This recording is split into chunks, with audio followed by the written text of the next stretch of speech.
உலகெங்கிலும் வாழும் தமிழ் நெஞ்சங்களுக்கு என் அன்பான வணக்கம். இது கவின்ஸ் கிச்சன்.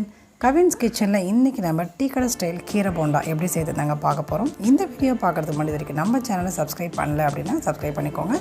கூடவே பக்கத்தில் இருக்கிற பெல் ஐக்கானையும் ப்ரெஸ் பண்ணி சேவ் பண்ணி வச்சுக்கோங்க. இப்போ வாங்க வீடியோக்குள்ளே போகலாம்.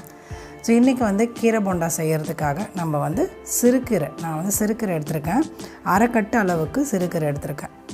ஸோ இந்த கீரை போண்டா நீங்கள் எந்த கீரையில் வேணாலும் செய்யலாம். ஸோ இந்த சிறுகீரையை நல்லா சுத்தம் செஞ்சு அலசி எடுத்துகிட்டு இதை சின்ன சின்னதாக பொடி பொடியாக முதல்ல நம்ம கட் பண்ணி வச்சுக்கணும்.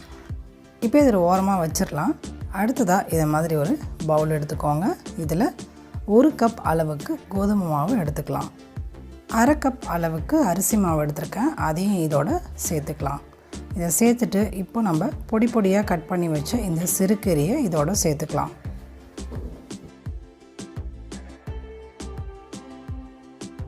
இப்போ கீரையை சேர்த்ததுக்கப்புறமா பொடி பொடியாக கட் பண்ண நல்ல ஒரு பெரிய வெங்காயம் கட் பண்ணி வச்சுருக்கேன். அதை சேர்த்துக்கலாம்.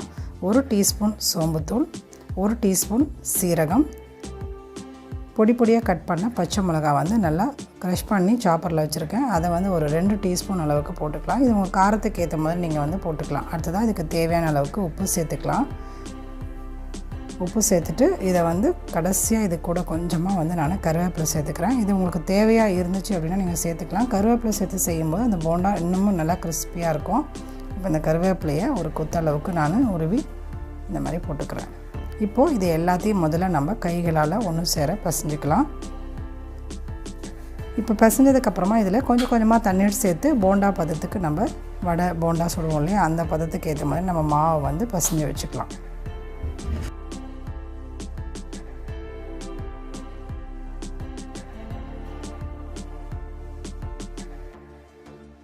இப்போ நம்மளுடைய போண்டா மாவு இங்கே ரெடி ஆகிடுச்சு. இப்போ இந்த பதத்தில் தான் இருக்கணும். எடுத்திங்கன்னா இந்த மாதிரி எடுத்து போடுறதுக்கு கரெக்டாக இருக்கணும். இப்போ இதை நம்ம போட ஆரம்பிச்சிடலாம்.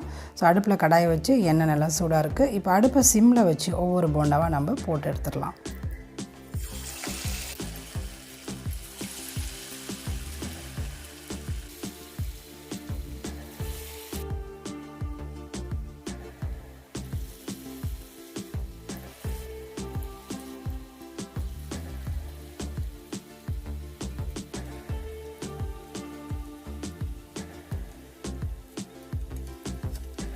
இப்போது ஒரு பக்கம் நல்லா செவந்து வந்துருச்சு. இன்னொரு பக்கம் இந்த மாதிரி திருப்பி விட்டுக்கோங்க. இப்போ போண்டாலாம் பார்த்திங்கன்னா நல்லாவே வெந்து ரெடி ஆகிடுச்சு. அவ்வளோதான். இப்போ இதை ஒரு பிளேட்டில் மாற்றிக்கலாம்.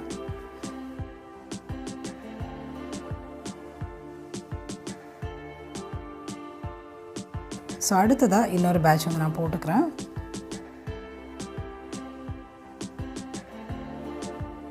ஓகே ஃப்ரெண்ட்ஸ், பாருங்கள், சூப்பரான டீ கடை கீரை போண்டா ரொம்ப ரொம்ப சிம்பிளான மெத்தடில் சூப்பராக செஞ்சுட்டோம். அதுவும் சிறுகீரையை வச்சு செஞ்சுருக்கோம். ஸோ இந்த ரெசிபி கண்டிப்பாக உங்களுக்கு பிடிக்கும் அப்படின்னு நம்புகிறேன். இது எப்படி இருக்குன்றத, இந்த கிறிஸ்பினஸ் எப்படி இருக்குன்னு உங்களுக்கு நான் காமிக்கிறேன் பாருங்கள். ஸோ சூப்பராக கிறிஸ்பியாக இருக்குது. வெளியில் ரொம்ப கிறிஸ்பியாகவும் உள்ளே ரொம்ப ரொம்ப சாஃப்டாகவும் சூப்பராக வந்திருக்கு பாருங்கள். ரொம்ப ரொம்ப டேஸ்டியாக இருக்குங்க. இது ஃபுல் அண்ட் ஃபுல் பார்த்திங்கன்னா உங்களுக்கு ஒரு ஹெல்த்தி ஸ்நாக்ஸும் கூட. ஸோ கோதுமை மாவு, சிறுகீரை, அரிசி மாவு இது எல்லாமே கலந்து செய்கிறதுனால ரொம்ப ரொம்ப ஆரோக்கியமானதும் கூட.